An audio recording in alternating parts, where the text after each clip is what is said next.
Selamat pagi anak-anak. Assalamualaikum warahmatullahi wabarakatuh.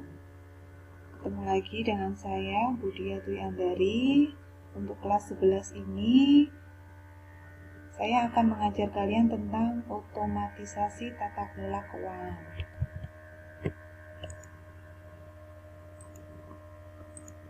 Untuk materi pertama, kita akan membahas KD 3.1, yaitu tentang memahami ruang lingkup administrasi keuangan, serta keterampilannya 4.1, mengelompokkan ruang lingkup administrasi keuangan. Baik, sebelum lanjut ke materi, silakan diperhatikan setiap PowerPoint yang ditampilkan. Dalam KD 3.1, memahami ruang lingkup administrasi keuangan, kita akan mempelajari pertama, menjelaskan pengertian administrasi keuangan. Kedua, mengidentifikasi fungsi administrasi keuangan. Ketiga, menguraikan tujuan administrasi keuangan. Dan keempat, mengemukakan dasar administrasi keuangan. Kemudian untuk KD 4.1, mengelompokkan ruang lingkup administrasi keuangan, kita akan mempraktekkan bagaimana cara mengidentifikasi ruang lingkup administrasi keuangan dan melakukan pengelompokan ruang lingkup administrasi keuangan. Dalam materi-materi ini, kalian bisa mencari sumber lainnya melalui Google atau YouTube. Baik, selanjutnya untuk menjelaskan pengertian administrasi keuangan, kita akan mengambil beberapa pendapat para ahli. Pendapat pertama, menurut Mamesa, administrasi keuangan merupakan rangkaian kegiatan dan prosedur dalam mengelola keuangan secara tertib, sah, hemat, berdaya guna, dan berhasil guna. Pendapat yang kedua, menurut Siagian, administrasi keuangan adalah suatu truisme bahwa biaya yang tersedia bagi suatu negara yang sedang giat melakukan pembangunan selalu terbatas dibandingkan dengan banyaknya kegiatan pembangunan yang diperlukan atau biaya yang diperlukan. Kemudian yang ketiga, menurut Nawawi, di sini beliau memberikan dua arti. Pertama, dalam arti sempit, proses penerimaan, penyimpanan, dan pengeluaran yang melalui kegiatan penatausahaan dan juga sebagai upaya penunjang yang mewujudkan kebijakan keuangan yang baik. Sedangkan arti luas, kegiatan untuk mengatur dan menetapkan kebijakan dalam pengadaan dan penggunaan keuangan untuk mewujudkan semua tugas-tugas pokok sebagai volume kerja organisasi agar tujuan dapat tercapai efektif dan efisien. Itu tadi pendapat beberapa ahli yang bisa kita simpulkan bahwa administrasi keuangan adalah rangkaian kegiatan penataan yang berupa penyusunan anggaran belanja, penentuan sumber biaya, cara pemakaian, pembukuan, dan pertanggungjawaban atas pembiayaan dalam kerjasama untuk mencapai suatu tujuan tertentu. Jadi pada saat kita melakukan administrasi keuangan, sudah dijelaskan bahwa semua kegiatan harus sesuai dengan tujuan awal, mulai dari biaya, sumber daya manusianya, kebutuhan, anggaran belanjanya. Jadi sesuai dengan rencana awal. Sehingga kalau kita memperhatikan beberapa pendapat ahli tersebut, kita bisa menyimpulkan untuk mendapatkan administrasi keuangan yang baik, kita harus menjadi lebih efisien, efektif, dan ekonomis dalam pelaksanaannya. Baik, sampai di sini sudah jelas ya. Kita akan lanjut untuk fungsinya. Jadi administrasi keuangan itu juga memiliki fungsi. Di sini tertulis ada 5 fungsi. Fungsi pertama adalah fungsi investasi. Kalau kita dengan kata investasi, berarti ini adalah pendanaan. Jadi pada saat ini atau fungsi ini difungsikan untuk pendanaan suatu kegiatan. Pada fungsi ini dibagi menjadi 2, yaitu investasi jangka pendek dan investasi jangka panjang. Untuk membedakan 2 investasi ini, kalian bisa menjabarkan untuk investasi jangka pendek adalah investasi yang segera dipakai uangnya atau segera digunakan uangnya. Jadi selalu berputar. Contohnya persediaan barang, terus uang dalam kas, piutang, dan lain-lain. Sedangkan investasi jangka panjang ini adalah berupa benda atau barang yang bisa digunakan untuk menunjang kegiatan kantor. Contohnya gedung, toko, kendaraan, dan lain-lain. Kemudian yang kedua ada fungsi penganggaran. Fungsi penganggaran ini adalah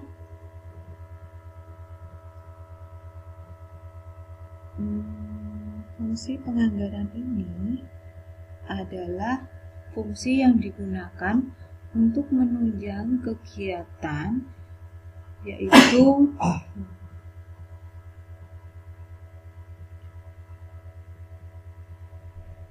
fungsi penganggaran adalah fungsi yang digunakan untuk menganalisis keuangan yang dibutuhkan pada tiap kegiatan.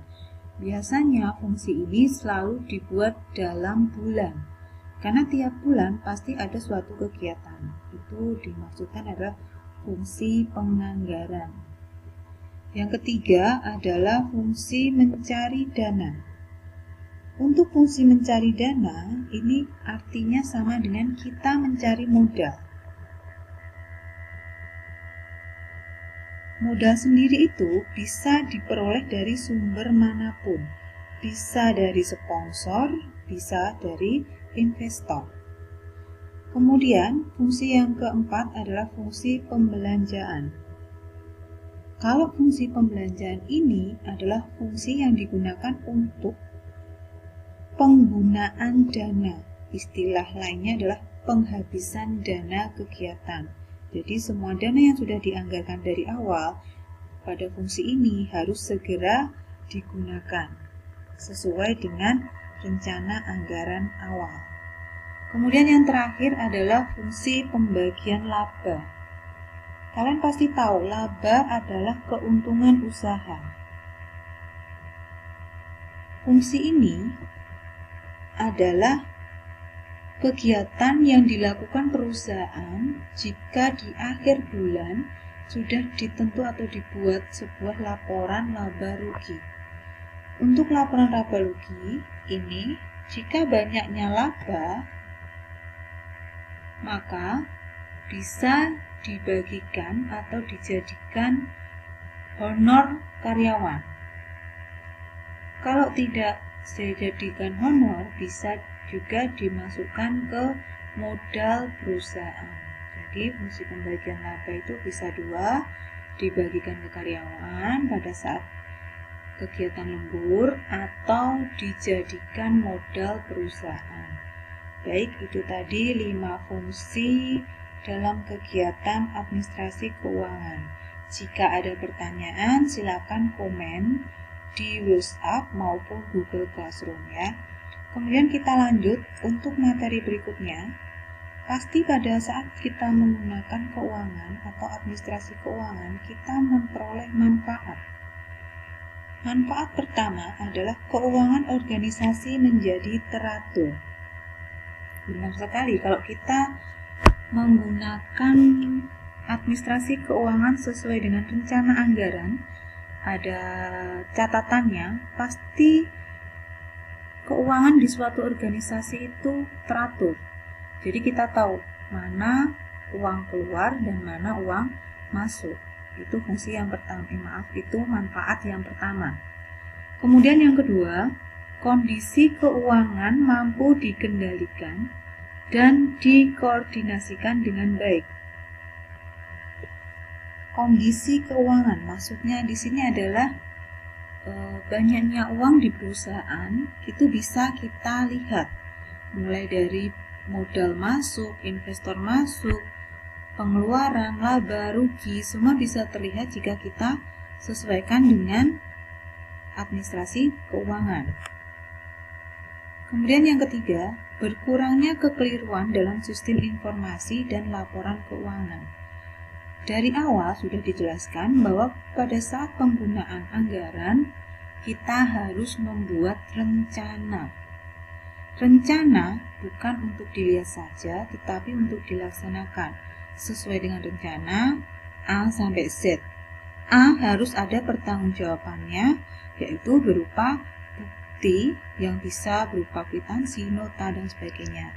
Itu pun harus nyata, harus resmi. Jelas ya?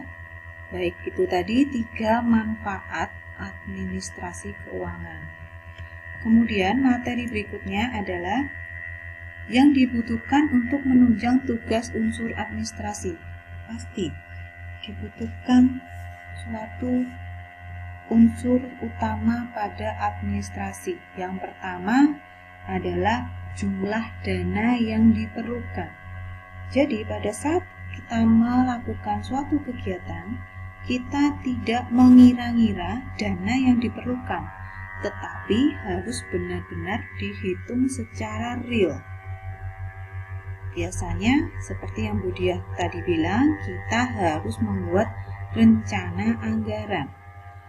Dan kegiatan yang di dalamnya harus disesuaikan dengan kenyataan. Jelas ya? Kemudian unsur yang kedua, jumlah dana yang diperlukan. Baik, unsur yang kedua adalah asal sumber dana. Asal, kita harus tahu asalnya dari mana. Kita harus tulis secara jelas di dalam rencana anggaran. Misalnya, modal 1 dari Tuan A. Kita tulis berapa modal yang diberikan.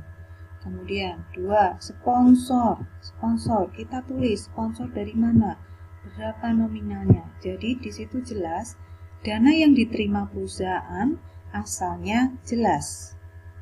Baik, yang ketiga, waktu dimulainya penggunaan dana. Ketika rencana anggaran sudah selesai dibuat, kita harus langsung bergerak. Waktu yang digunakan kita tulis dalam catatan keuangan. Misal mulai hari ini tanggal 7.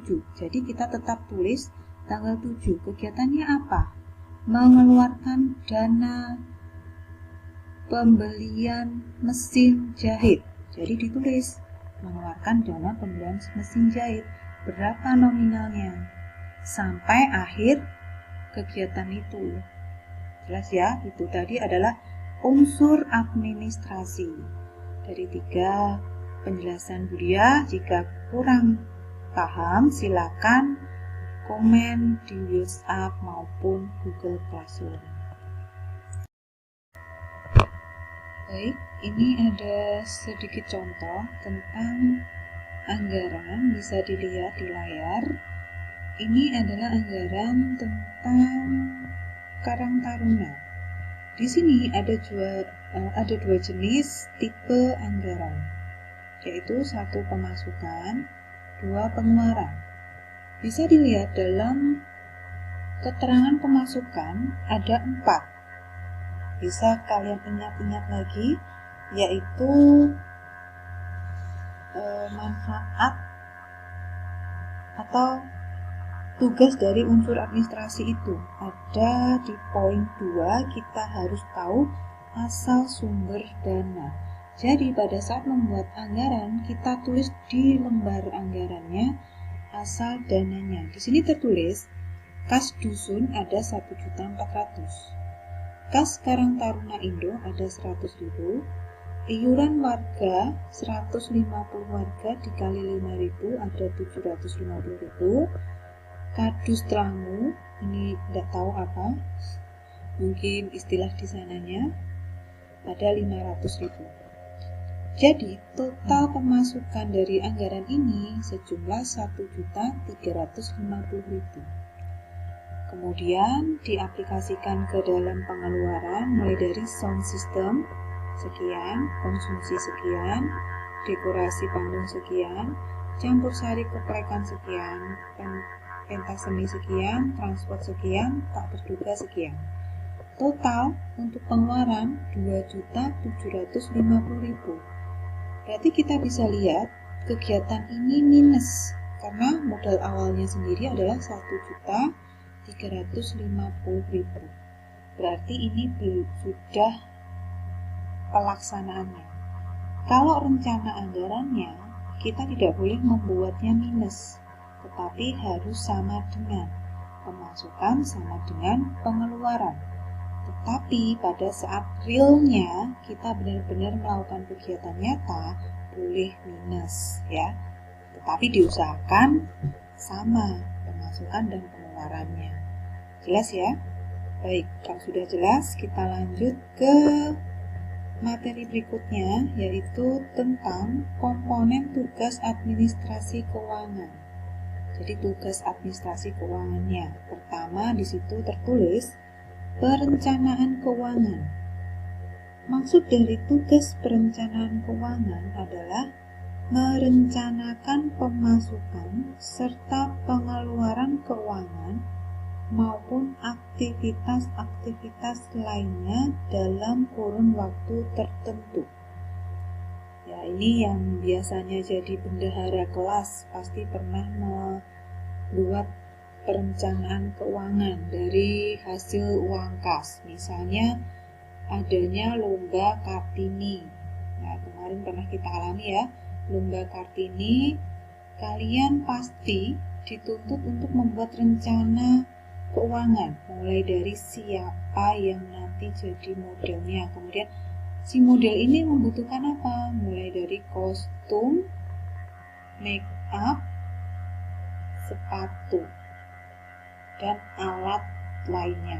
Itu pasti direncanakan berapa nominalnya, dijumlah, nanti dilaporkan pada kelas. Begitu juga perencanaan keuangan perusahaan. Jadi tidak kita bikin sendiri, kita keluarkan sendiri, tidak, tetap harus dengan rundingan pimpinan. Jelas ya yang pertama perencanaan keuangan. Kita lanjut penganggaran keuangan. Penganggaran keuangan adalah kegiatan-kegiatan organisasi yang meliputi pemasukan, pengeluaran, maupun aktivitas yang telah direncanakan sebelum dibuat rincian untuk menyusun anggaran. Nah, seperti contoh Budia tadi, kalau rencana anggaran itu tadi ada pemasukan, pengeluaran yang telah direncanakan sebelumnya. Itu namanya rencana anggaran. Baru rencana. Tidak sesuai dengan real. Kemudian yang ketiga ada pengelolaan keuangan. Ini adalah kegiatan penggunaan dana sedemikian rupa agar dapat bermanfaat secara maksimal. Jadi kita buat rencana anggaran itu bukan maksudnya untuk membuat minus anggaran tersebut, tetapi harus membuat sama dengan. Kayak tadi contoh dari kegiatan Kartini yang di kelas, kalau dana kostum 150, cari kostum yang sewanya 150, jangan yang sewa 500.000. Tuh, make up, dananya 100.000, cari dana sekian tuh dapat make upnya di mana. Jadi disesuaikan. Terus kebutuhan lainnya, misal mendadak ternyata harus bawa suatu barang lah untuk menunjang kegiatan tersebut. Berarti kan masuknya lain-lain. Itu kamu anggarkan berapa ya disesuaikan, sehingga nanti di saldo akhir 0 ya, tidak ada minus maupun plus, minus kekurangan dana maupun kelebihan dana. Rencana anggaran yang bagus itu seperti itu ya. Kemudian yang keempat, pencarian keuangan. Ini adalah kegiatan untuk mendapatkan pendanaan agar segala aktivitas organisasi dapat berjalan lancar. Jangan pakai modal sendiri ya. Kita kembali lagi ke contoh tadi kegiatan Kartini. Ternyata uang kas cuma ada 500.000. Kamu masih butuh modal kira-kira 150.000. Cari investor, bisa wali kelas, guru mapel. Itu kita ajukan proposal atau cukup dengan omongan. Itu kalau kegiatan kelas ya. Kalau kegiatan perusahaan harus ada proposal.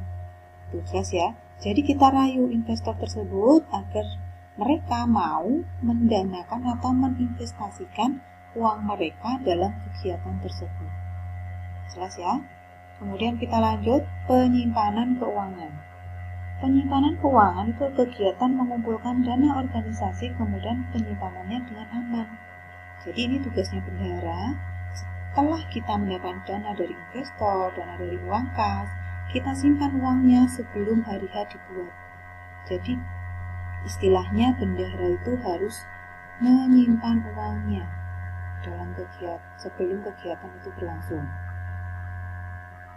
Kalau ada yang minta uang untuk kegiatan tersebut, harus secara terperinci uangnya buat apa dan buktinya harus diminta, bukti dari pengeluaran uang tersebut. Jelas ya? Kemudian pengendalian keuangan. Ini kegiatan yang berkaitan dengan penilaian dan perbaikan sistem maupun kinerja keuangan di dalam organisasi. Istilahnya dikendalikan. Kalau kalian rencana anggarannya tadi ternyata tidak sesuai dengan anggaran nyata, berarti perlu dianalisis mana yang salah.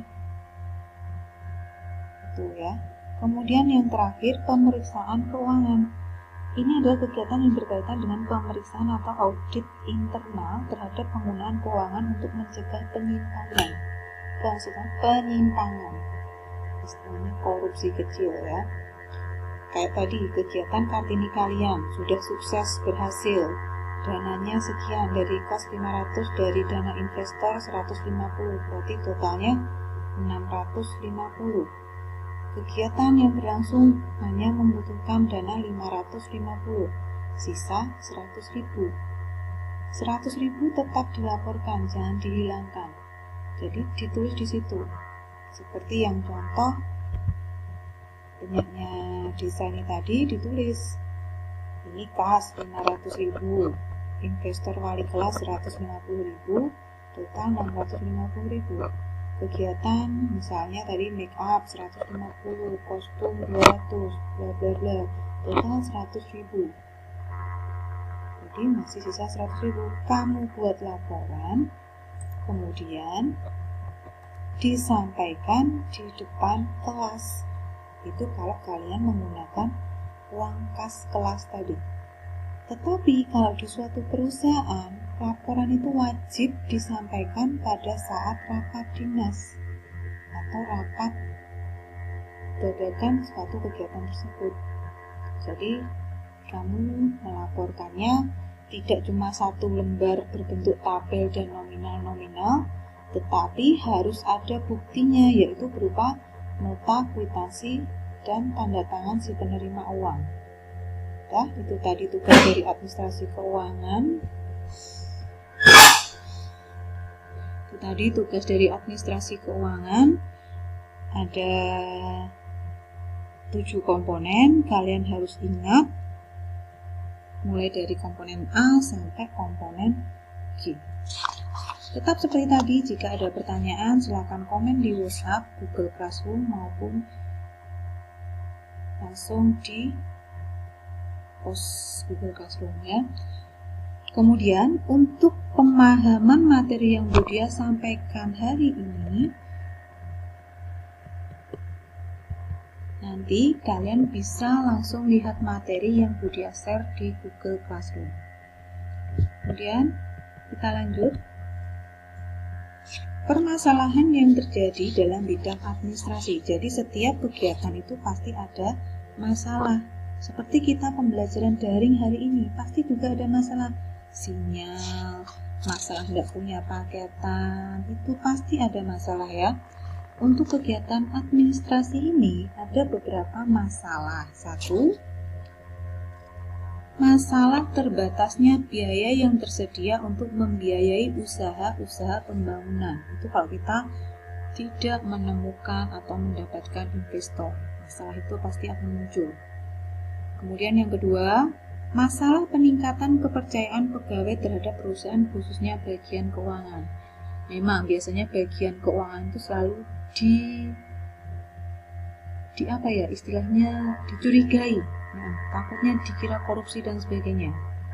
Kemudian yang ketiga, masalah peningkatan kepercayaan pihak tertentu untuk menjalin kerjasama.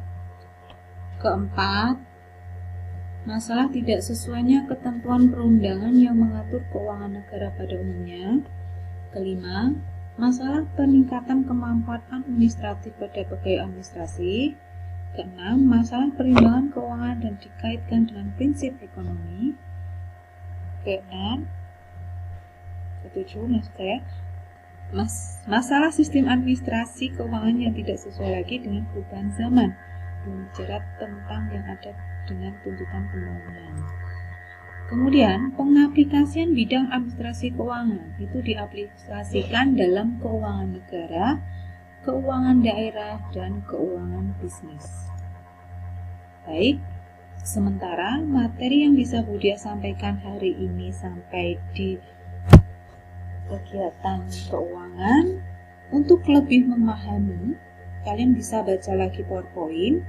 Kemudian, agar Budia tahu kalian paham atau tidak, silahkan klik tugas di Google Classroom. Di situ sudah tertulis tugas LK1.1 dan LK1.2 dengan link langsung ke Google Form.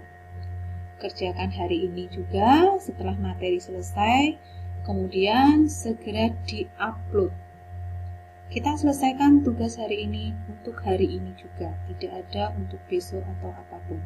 Untuk pertemuan berikutnya, kita akan membahas materi atau membahas tes yang kalian kerjakan hari ini. Kita bahas tuntas, kemudian kalau banyak yang jelas atau memahami, kita akan lanjut tentang kegiatan administrasi di lingkungan negara, daerah maupun